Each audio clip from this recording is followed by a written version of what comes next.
Hello, good afternoon. Mayroong project na binigay sa aking trabaho. Ito po ay face biometric digital to control to open and close. Nandun po sa taas ang solenoid magnet. Yan po ang switch open. Nasa loob yan ng admin. Tingnan natin ang wire sa likod ng switch.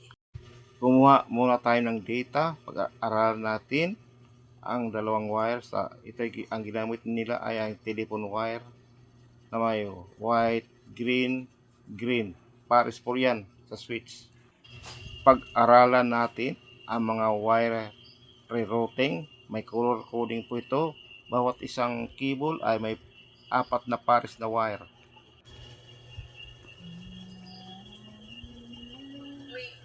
Ito ay white, orange, brown, brown, white, brown, brown, white, blue, blue, white, green, green. Nasa multi-cable telephone line ang ginamit.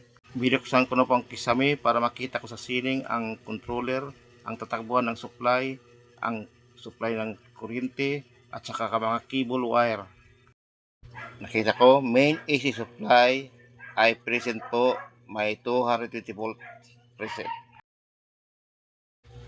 Meron akong nakita sa ceiling, power supply at regulator circuit.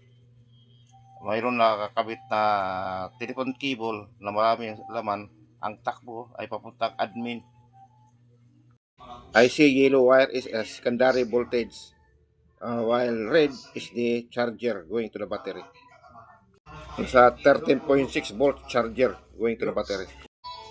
2 wires lang ang nakita ko, that is positive and negative. May sabi daw may putol daw, hindi ko nakita. I see junction box, dyan dumaan yung cable ng telephone wire from indoor switch to power supply panel.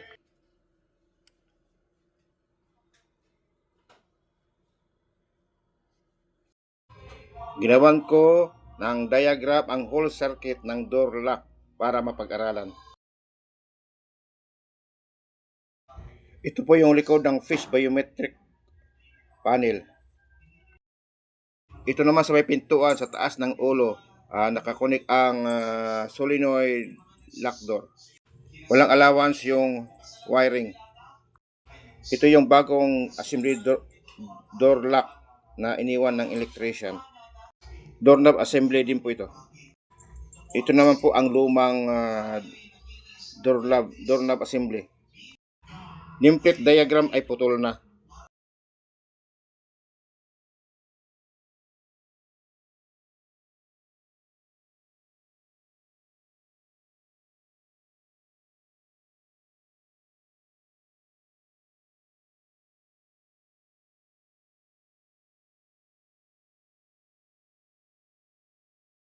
Pinag-aralan ko muna ang door switch connection, mga wire sa solenoid valve, sa door lock. May putol din po na wire sa junction box, sa power supply, at saka sa labas, yung face biometric.